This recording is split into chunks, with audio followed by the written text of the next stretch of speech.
couple of the changes they're looking to make is to actually properly ascertain where there are rare species around the country so that businesses, in particular, I guess, mining projects, don't go through all the rigmarole of having a proposal and then finding some sort of rare species on it.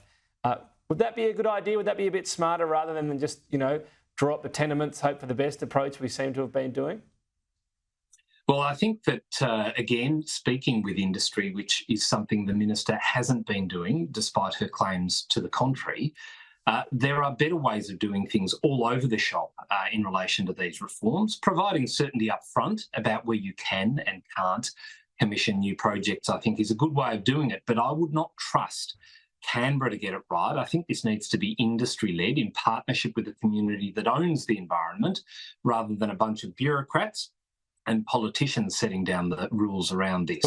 This is why consultation done properly would actually generate. Don't you need an independent authority to decide about rare species somewhere, rather than, what are you saying? Ask a mining company, hey, what do you think? Are there any rare species here? I'm not quite sure what you mean there, sorry.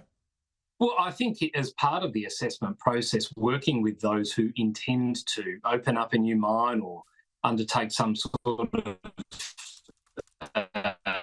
housing development which might trigger national environmental laws, you are required to look at these issues that actually might be at risk here, endangering or threatening a species of. I think working with industry rather than arbitrarily knocking something out on the basis of some bureaucratic decision in Canberra.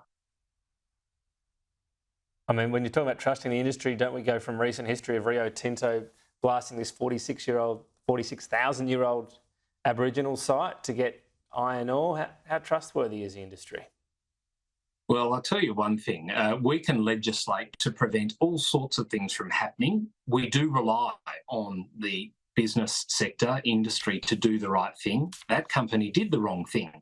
What would be good is if this government actually did what Graham Samuel said they should do, and that is introduce their new engagement with First Nations Australians. That should have been delivered well and truly by now. It hasn't been. As a result, we just have a new bureaucracy with no new laws and the prospect of massive penalties, which are going to be a massive deterrent for investment in this country. People are going to be looking to do business elsewhere as a result of Tanya Plibersek's announcement today. Jonathon Duniam, appreciate your time. Thank you.